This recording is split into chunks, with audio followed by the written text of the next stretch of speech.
shadow AI, right, which is kind of like a derivative of a term shadow IT. Right. And Yeah. so a lot of companies were concerned over the past decade with, let's say, IT assets that are not being tracked or not being deprovisioned correctly, things like that. They're basically sort of flying under the radar. And as a result, they're expanding what you would call an attack surface. Right. And so in a lot of cases, they're, unpatched and things like that. So that's a major issue. So these days, we also have shadow AI in that, let's say, some organizations, they struggle to detect, let's say, if an employee is using unsanctioned LLMs in a way that's harmful to the company. If you're a healthcare organization, your physicians might be posting, patient notes into LLMs and, for example, asking to translate them to a different language.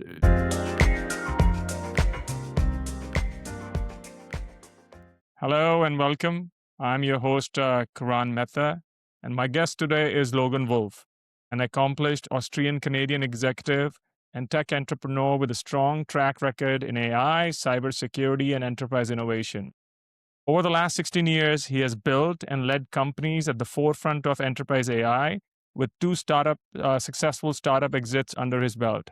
Logan's also an award-winning founder and former Fortune 500 senior leader with hands-on experience across AI, machine learning, and zero trust architecture.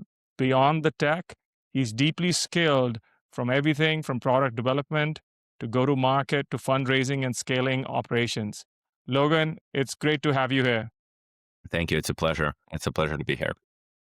Awesome. A few weeks ago, I had the chance to hear you speak, and it really stood out for me. The work you're doing around securing AI system for sure is both timely and impactful. So would love to go deeper on that. But before we get to that, I would love to hear your journey, and I'm sure listeners as well. And so I started doing AI, I want to say about 2011, 2012. Most people's idea of, we didn't call it AI back then, mostly called it machine learning. Most people's idea of AI was based on like the Terminator movies, I think, back in the day. And so a lot of the work was, let's say, predictive maintenance systems, robotics and things like that. We didn't have LLMs back then, and neural networks were sort of more or less in their infancy. And so I worked a lot in that area, research, and applied some to my medical robotics startup, which was, I want to say 2012, 2013. And so I kind of dabbled in and out of consulting, so enterprise consulting and entrepreneurship. Worked and led major projects at Deloitte and EY for some time. I've built my own consulting firm called Wembley Partners. And so a lot of that was artificial intelligence, machine learning implementation.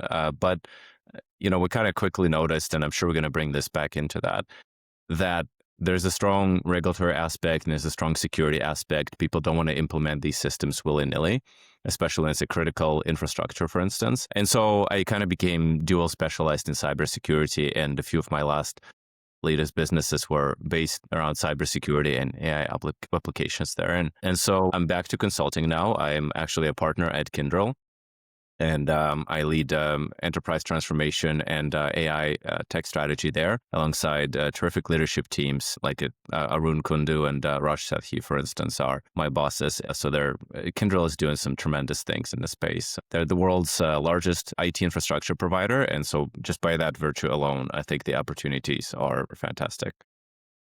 Wonderful. That's good. That's great. I want to start with what you're seeing as organizations are adopting generative AI. What sort of major security and privacy concerns are you seeing in enterprise settings?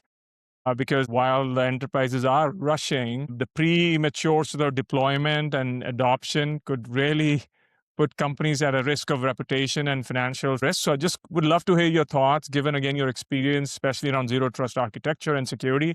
What are your thoughts on that, and what are you seeing in the market? That's a great question. So there are more than a few things, needless to say.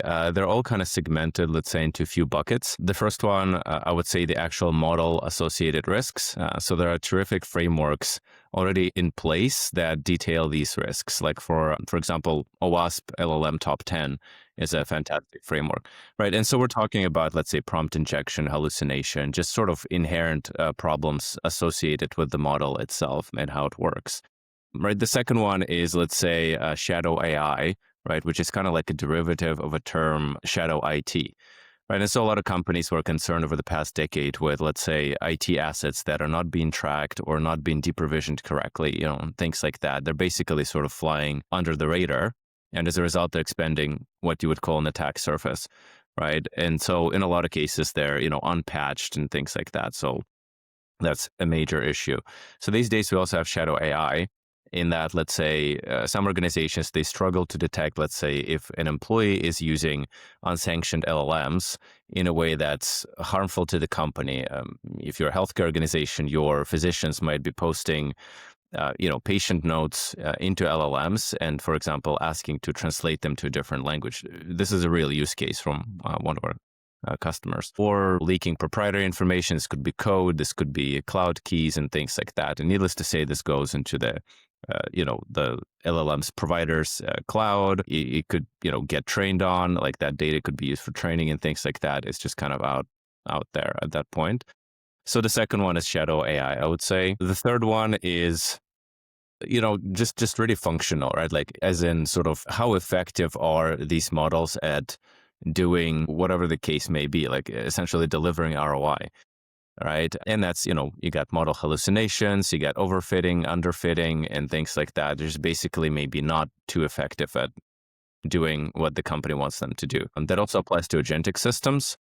So I've seen individual agents or using like well-known agentic frameworks like N8N, for instance, or some built-in ones such as on Microsoft Azure or other hyperscaler clouds work reasonably well.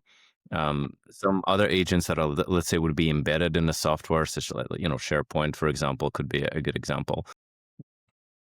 Right, those could work pretty well. But then if an organization is custom building agents using like LangChain or things like that, become very brittle. They may not necessarily work very well. And so that really, you can sink a lot of work and effort into that without getting a good result. Lastly, you have identity and access management issues associated with agents.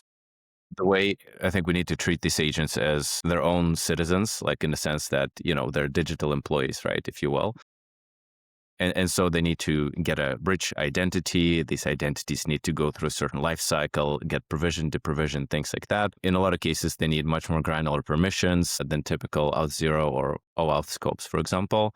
Yeah, And enforcing all of this stuff and creating all of these systems, I think we really need a new paradigm in regards to identity and access management for the agentic enterprise.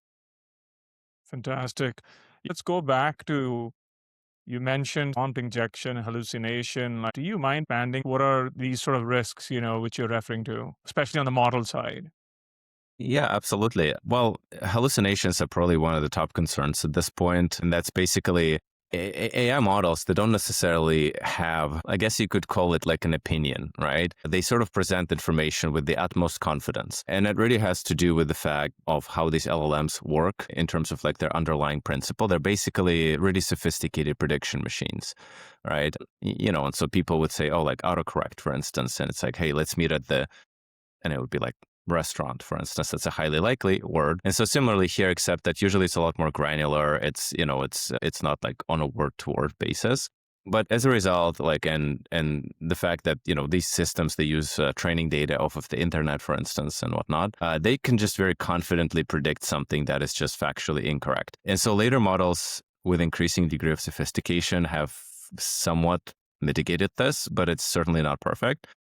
And so we've seen examples where, let's say, an organization like Deloitte, for instance, used LLMs to produce a client report, which has proven to be incorrect. And so this is materially harmful to Deloitte in this case, and potentially the client. They had to refund the client. It was hundreds of thousands of dollars. And then it happened again. It was for the second time. Similarly, like, they're not alone, right? Like, so a lot of, I think it was over a few hundred actually cases where lawyers, used LLMs to essentially generate, case related documents. The LLMs very confidently produced a lot of different like precedent, which just simply did not exist. It completely made it up. The issue with that is, I would call this as because it looks convincing, right? Yeah, Or for this like work slop, right? And when when this result is produced, you put this in a report or you present this to your manager, for instance, they look at it, looks solid. And so you could call it looks good enough to me phenomenon, right? it kind of looks competent and convincing enough that people don't necessarily take a second to just actually verify everything and double check everything, even if they would normally if it was just an employee produced work from start to finish. They just kind of, it's okay. But so these issues really creep in there, right? That's probably the number one issue I'd like to focus on. So hallucinations are very problematic in work context. So there are enterprises out there which are just calling the APIs and utilizing it within their apps. And then there are enterprises creating an AI platform with the foundational models. So the whole concept RAG is one way to address hallucination, or are there any other means for enterprises creating that context awareness to the model? Just curious what your thoughts are. So I see a lot of RAG use cases, first of all, and it's my professional opinion that RAG use cases are some of the highest ROI use cases for many enterprises, right? From, creating knowledge-based assistants, anywhere from like call center automation, for instance, and things like that, quickly producing reports and things like that. RAG is genuinely amazing and one of the top use cases I would recommend exploring. And so that's certainly one of the ways to improve model accuracy because, in a sense, you're grounding it in known trusted data, let's call it, right? I mean, presumably, right? We're assuming in this case the data is high quality. If the data is not high quality, then you got another problem on your hands. Look at the data. Yes. But with a high quality enough data, RAG could be very effective at that. But there are model specific controls as well. Temperature comes to mind, where basically it refers to the degree of creativity. Let's say high temperature would be very creative, high variability, that sort of thing. And so, yeah, if you're looking for a helper on technical documentation or on your financial documentation, for instance, you want to ground it in RAG, for instance, and you do want to really tone down the temperature on that. And so these things really, really help. And lastly, certainly the prompt related instructions. I mean, these models operate based on these instructions. So you can really just, tell it verbatim that, well, verify your assumptions, like definitely make sure, double check things, yada, yada, right? This helps a lot. And in some cases, if you're trying to get an LLM, like prompting techniques really do work. If you're using something like few shot prompting, or basically, you're giving model examples of what you'd like to receive. If you wanted to produce a report, you want to. Yeah, it's just a lot of people, I think, still neglect it because the model doesn't necessarily have context, right? And so if you're asking it to produce a report, it doesn't necessarily know what depth you would like, what audience this is for, what should be the format, right? And so you providing all of this context around it would just drastically increase accuracy. Ultimately, we're referring to inherently treating every, let's say, agentic identity and every action as potentially hostile. Right. And so, we want to be able to essentially address that. Zero trust, we're basically referring to treating every agent and every action taken by that agent as potentially hostile. Right. And so there's a lot of power in that. We're not assuming by default that this is a friendly entity that will perform in a way that, is not harmful to the company. But there are multiple layers of controls that should be considered in this regard. So the first one is, for example, identities. Right. And, the second one is policies. The third one is logging. So it's really sort of like a security cake, if you will. And so it really starts with, I think, establishing and tracking agentic identities. I was fortunate enough to work on a terrific project called Identity Machines in collaboration with multiple hyperscalers that did just that. And I published a paper as a result as well. Oh, On nice. zero trust. Yeah, it was on zero trust and large scale agentic systems.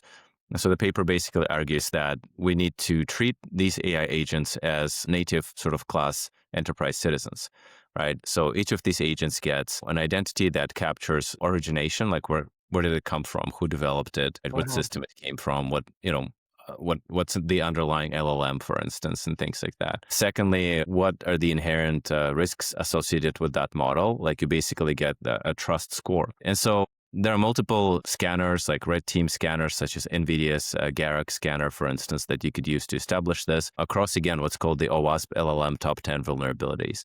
And ultimately, you just get a full security profile of that agent. And Based on that trust score, you can, for instance, limit its access to sensitive operations or critical systems if it's not a trust score that's desirable. And this way, you can already automatically gatekeep these agents. One of the key aspects of every agent is capabilities. So whether it's inference or performing a specific action or accessing a particular tool or maybe MCP or things like that, really describing its capabilities and its identity, I think is key, right? The second one is authorization and authentication. So fortunately, we have good systems, good enough systems, I should say, for now that exist for that. That's public-private key infrastructure, verifiable credentials and things like that that can be used to determine, oh, this agent is in fact what it claims to be and verify its identity, right? Next up is policies. So policy access. I think what it looks to me like is that we are taking existing identity systems, existing IAM systems, and we're kind of like retrofitting them onto agents. Right. And while this could work, I don't think it's the best solution. That's because if you consider some complex, especially agentic chains, where Yes. there's delegation of tasks, right? Like Yep. you got task delegation, you got ephemeral agents that spawn their own agents, that maybe spawn their own agents. And so it gets really complex. It gets complex from the scalability perspective of issuing and deprovisioning these identities. It gets complex from the granularity perspective. It just really kind of breaks down the more complex these systems get, and they get pretty complex. Um, if you're looking at an agentic network of, processes like KYC or anti-money laundering or a lot of these high value use cases, it does get really quite complex. And so my advice would be to consider developing, I'm going to say purpose built identity and access management systems, right? I mentioned the Identity Machines project, for example. So we've developed a system that was based on an open policy standard Rego language, which is basically policies as code. And so instead of sort of coarse, like allow deny rules, Yeah. you can essentially just write JavaScript code. You can call functions, you can call APIs, you can get extremely granular, you can have business logic in these policies that will be executed, right? The next thing, I just don't want to, I guess, have a monologue that's too long, but logging and granular logging in particular, we're talking audit grade. Every model access, every policy decision, which agent called it, for what reason, everything like that can be logged immutably and should be. Yeah. And right. And so regulations are starting to call for that as well because there needs to be accountability. That's spot on. And I was just reading one of the reports from McKinsey as well, where 80% of organizations replied that they have seen risky behaviors from AI agents to an extent where they had improper sort of data exposure and unauthorized access to systems which they shouldn't have. I agree with you. It's not about just humans now. We talk about AI agents, they're operating in autonomous sort of fashion. Besides identity, do you see there is anything else the enterprises need to be mindful? Good question. I think it needs to be defense in depth, like with everything else, ultimately. So, instead of sort of haphazard experimentation, I would experiment in a closed sandbox initially, in a sort of closely controlled environment without access to broad scale production systems and monitor behavior and security and other benchmarks there. Again, you can perform your usual tests, penetration testing, right, teaming on these agents and things like that. And, these tools exist, right? Something that's, I think, is definitely to be mindful of is compliance, right? So governance and compliance. Yeah. So, but let me be clear. So a lot of people think, they look at these systems and they say, well, regulations around AI are still kind of pretty loose. They're sort of Yes. just emerging, Yeah. which is true. There's EU's AI Act. There are a few other things. However, I mean, while that's true, regulations that are specific to AI systems are emerging. You got many regulations that sort of retroactively apply by default. If you look at healthcare regulations, you got CFR, you got HIPAA. If you look at financial regulations, you got Basel III, right? You got Sarbanes-Oxley, for instance. Yeah. I'm not talking about the United States, right? And what have you. And the thing is, a lot of these regulations, they already mandate things that broadly apply to these systems, like patient data access, for instance, right? Principles of patient consent and things like that. access to critical systems and the critical infrastructure and defense and things like that. And if you read these regulations, they don't necessarily say, well, you need to comply with these for, let's say, human-based access, but not for the automated or AI access. No, it does very much apply. And so organizations, I think, need to be careful to not fall into this trap of sort of inadvertently breaching regulations, because they could be breached very, very quickly. We're talking about autonomous systems Yeah. which operate at a velocity of multiple decisions per hundreds of a millisecond. And so literally you could be incurring massive audit fees or harming your business or your customers like that before you Yeah. can blink. And so again, like hence the sandbox recommendation. Yeah. So that that you bring up a good point, and I think you have to discover what's in your environment, the identities itself, which are assigned to the users in your organization. You have the endpoints, the servers, now agents. Hopefully, you have the right controls that nobody has access, and who has access is authorized to create agents. How does it differ from the principles we have been working on within the zero trust? It's I think the core issue when it comes to all this is that these systems are poorly understood still. All right. They're simply not understood on a level where they need to be, even by some of the security professionals, and myself included, frankly. Yeah. So a lot of these systems are poorly enough understood that we don't necessarily know how to defend them, right? And so, yeah, when it comes to principles of zero trust, I mean, as a cybersecurity professional, I tend to sort of overcorrect Yeah. on an err on a side of caution, right? And so, again, when it comes to hallucinations, for instance, I say, well, before deploying a system, for instance, that would automatic, like let's say we're talking about IT alerting, and we got terrific use cases for that at Kyndryl, right? So for resolution of these alerts automatically, reducing mean time to respond, things like that. Yep. But in a lot of cases, it's like, well, let's not necessarily jump headfirst. If it's a custom project, let's not jump headfirst into automatic ticket resolution just across let's say, an entire global organization. Let's start with, summarizing and classifying these things, right? You got human in the loop there. They can verify it does work. And then kind of take it one step further and one step further and one step further. Of course, it's just harder to do when it comes to, let's say, using third-party tools. Like if you're using Cursor, for example, right, and it's writing code for you, and engineers that need to go through the proper UAT QA process and things like that. In some of these cases, existing controls could still apply fairly well.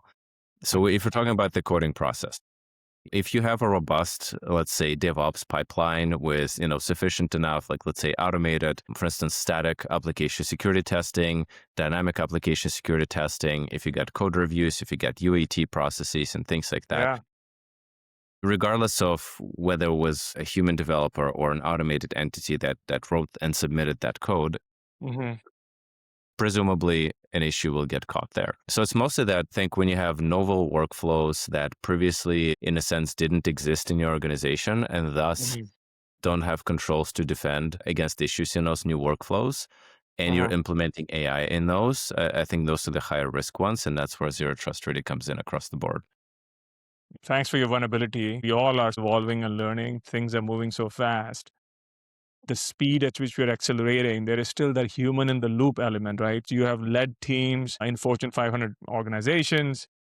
If somebody is building up the team or upskilling their teams, what will be some of your recommendations there on that front? Well, so first of all, again, to be clear, learning these systems should definitely be somewhat of a priority these days. If you look at any reports across the board, many leaders and rank staff, they report that, well, they are using AI, but they're not necessarily maybe comfortable with AI. And if you ask them about, like, let's say, literacy when it comes to these technologies, even self-reported, it can be pretty low. So that in itself is somewhat of a risk. And so I think just basic AI literacy, this technology is not necessarily the holy grail, right? So this is not, I wouldn't say this is a hot take. It's just that I think LLMs came into our collective consciousness reasonably recently, Hmm. right? And so I'm going somewhere with this. And I love And, it. but the technology of machine learning ultimately has existed for decades. Yeah, yeah, And so we just didn't used to call it that necessarily. But I mean, yeah, I led projects implementing predictive maintenance back in like 2014, right? yeah. And it was something that we would most definitely refer to as AI today. Yep. Yes. It's just that the technology got such broad applications and it became so approachable through the English or other language interface that No, now yeah, it's everybody's using it. you bet.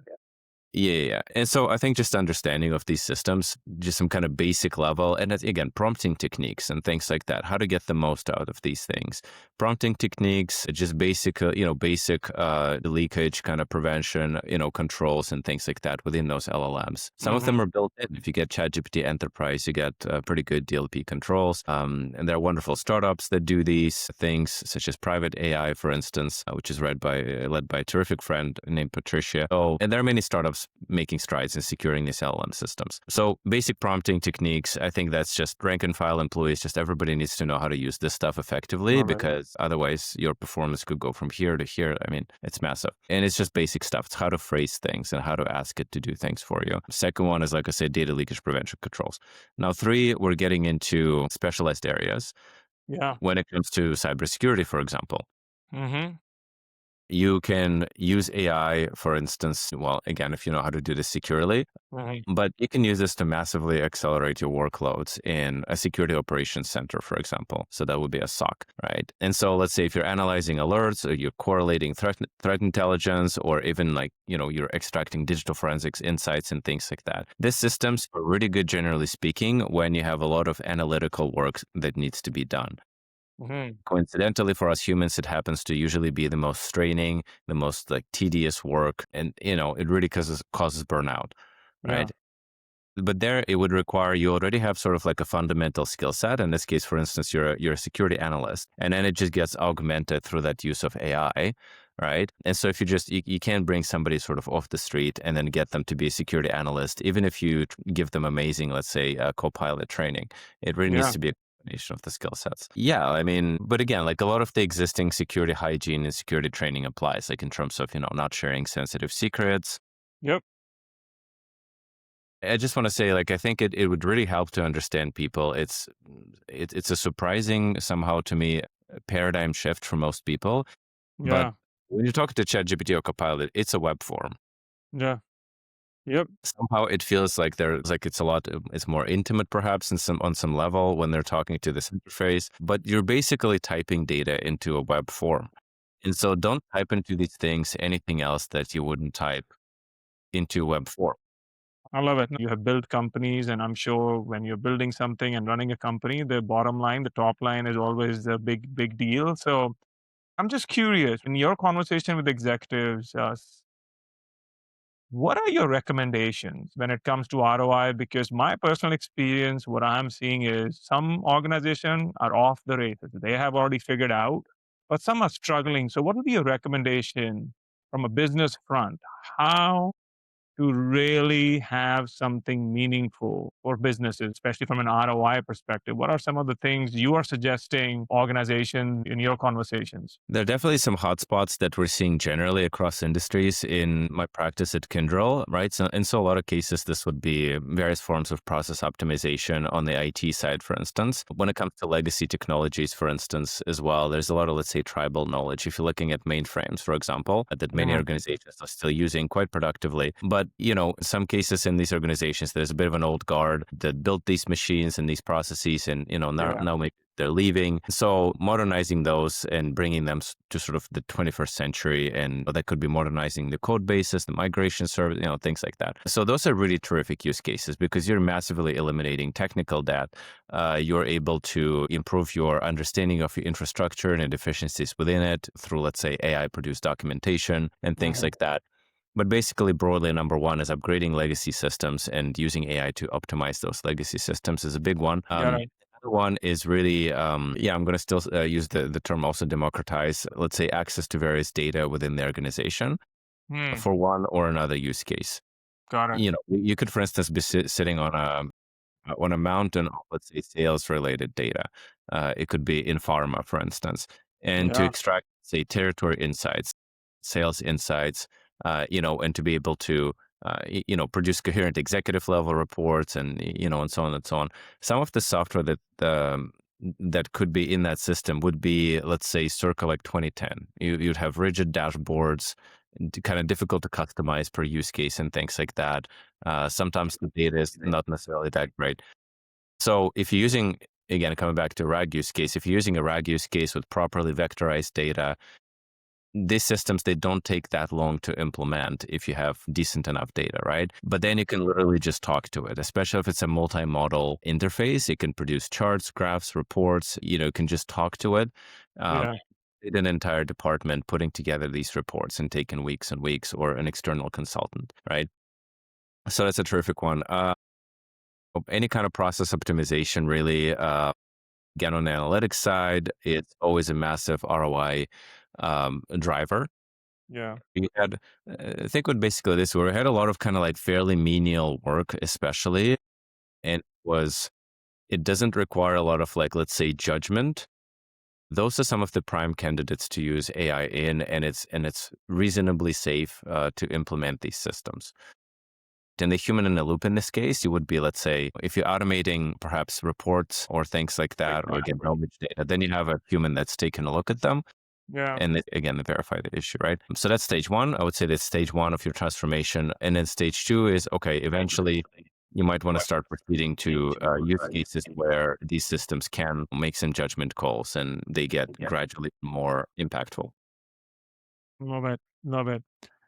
Logan, really appreciate the conversation. So I do have to ask you, looking forward, what are you most excited about and what are you most concerned about? I'm concerned about a lot of things in 2026. Well, I am excited. Let's go at like the wider adoption of these systems. Again, I'm an AI major, right? So it's no surprise to anyone that I was quite excited to see LLMs sort of raise their head. And I think there's obviously legitimately already, but also so in the future, um, Yeah. life-changing potential for this technology, You especially bet. consider this combine. We're on the precipice of some of the most incredible technological advances in human history. You bet. Consider quantum computing, right? Practically limitless computing power. But wait, now you need a lot of energy. Now we're Yeah. looking at terrific energy advantages as well that come with fission, right? And fusion Yeah. technologies, Yeah. right? So, so we have the energy and we have the computational power, and now we have the AI component. Imagine what incredible magic like Wow. future we could conjure up. Love it. However, we also, and now pivoting into what I'm concerned about, we're also living in a world of immense economic and geopolitical threats, right? And so, we really got to make sure that we are mindful of these things, right? Yeah. And so that really comes down to, for instance, I mean, when it comes to AI specifically, it's like, well, will the massive capex work out? What is the amortization in the life of these GPUs? Can it be stretched further, for example, right? And so that we're not stuck in this endless, capex cycle on the hardware, right? Things like that. Like, is there a diminishing productivity, and like, is there a curve essentially to these systems, to the LLMs? Are we running out of data to feed them? Yeah. Another issue is somewhat of so this doesn't come up too often. So I'm curious, what do you think about that? The issue of sort of regurgitation, because think of it this way: the more AI is being used, the more data on the internet is generated by AI, but then Mm. it uses that data to learn further, Further. Yeah. and so you might think that there's sort of like a diminishing quality curve, and it's sort of slowly until it's all at once, right? Yeah. And we need to That's be a good mindful of point. that. Yeah. I think I was reading an article or maybe a podcast, the whole evolution of synthetic data as well, right? Where you are now feeding and creating something which is relevant. And It's not easy. I was just going to say, like, perhaps, I mean, I'm somewhat hopeful in regards to the world model principle, yeah, right? Because giving these systems sort of broader context, again, this is easier said than done. you bet. But if correctly implement world models, then potentially we could sort of open up a new frontier Yeah. for the capacity of these models. But otherwise, like, I mean, even just obviously looking at, let's say, ChatGPT advances, in a lot of cases, ChatGPT 1 versus 2, you didn't need to do any sophisticated tests. It was just massive improvement. 2 to 3, massive. 4 to 5, like, it was better. Yeah. 5 to 6 remains to be seen. And so we're Yeah. kind of like empirically seeing that. Yeah. And so we need to see, like, what unlocks the next frontier here. I love it. Logan, again, I would love to have you back and continue the conversation. What a pleasure, and wishing you the best in your new role as well. Thank you so much for carving out some time and giving an opportunity to have this conversation and allow our listeners to learn more. And likewise, the pleasure is mine, honestly. Thank you so much for the opportunity.